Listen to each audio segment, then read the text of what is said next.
stayed in a BB in Pennsylvania that seemed cute enough. They did have a wall of antique dolls in the main room, but otherwise no signs of weirdness. That's until we were settled in the room. I noticed some scratches on the floor near a bookcase, and after some inspection realized it was a secret door. When I asked the owner, who gave a creepy vibe, if it worked, he said yes and showed me that it opened to their office, which was a cluttered room with a computer and piles of crap. It had a lock on their side, and when I asked if there was a lock on my side, he smiled and said no. When I showed some concern that there was an unlockable entrance to my room that was camouflaged that they didn't tell me about, he just kept smiling. So that night, no sex, fear of cameras, and I barricaded the fucking door and barely slept.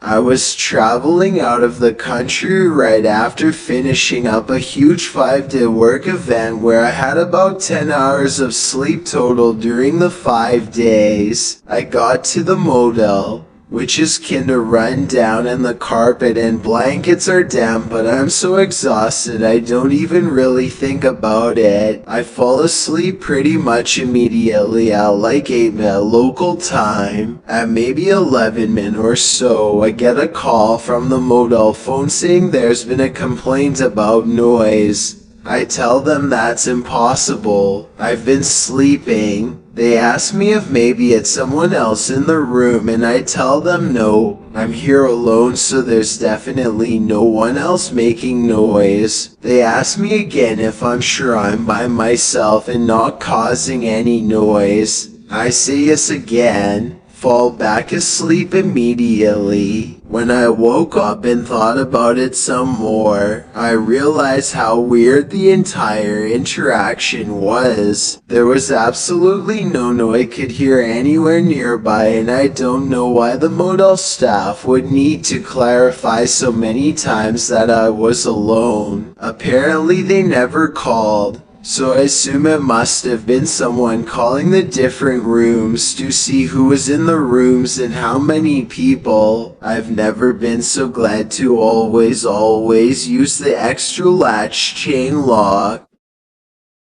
Then girlfriend and I were on a nowhere in particular to go road trip. I think we were somewhere in Nebraska. It was one of those states that seems to be about 90 corn. We stopped somewhere for the night at this little podunk motel that had only 5 or 6 rooms available because we were tired and needed to stop. We'd been driving for almost 2 days, switching back and forth, mostly not stopping. It was late when we went in and Guff started walking towards the reception room. She stopped and called out for me to come with her. I was looking around at the sketchy fall down place. There's a dude at the desk inside, and he is huge, terrifyingly so.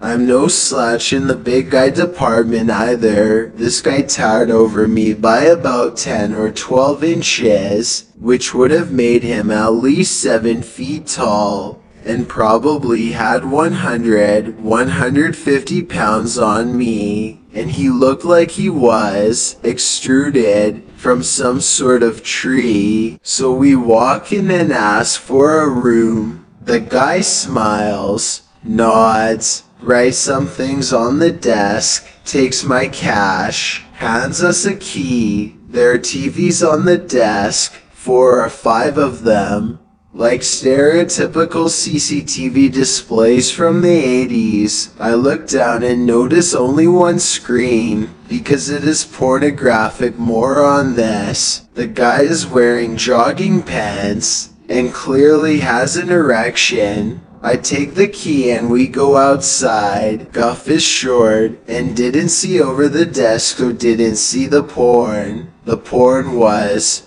weird. I think it was of questionable legality. There were a number of youngish women who looked about mid-teen in years, working out in a gymnasium, nude.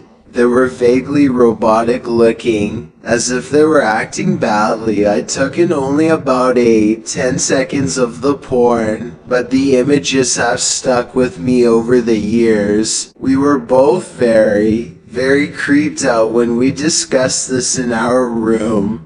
I leaned our very large suitcases up against the door and put a vase on the suitcases so that if the door were to open, the vase would fall. I also rigged the windows with some plastic cups so that if the windows opened, the cups would squish and make some noise. Guff and I both showered, then we conked out on the bed about 11:45, 3:30 am.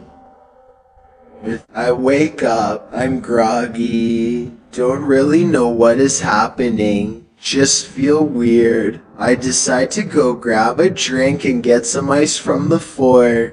Big dude is not around. I decide to look over at the tabs on the desk, see what's what, because they're still on. The one screen still has the same porn. One screen is showing surveillance from the parking lot. One screen is showing surveillance from inside our room. Guff is fast asleep on the bed. I leave. Go pack up the car quick, pick up Guff and put her in the car still asleep and get the fuck out of there.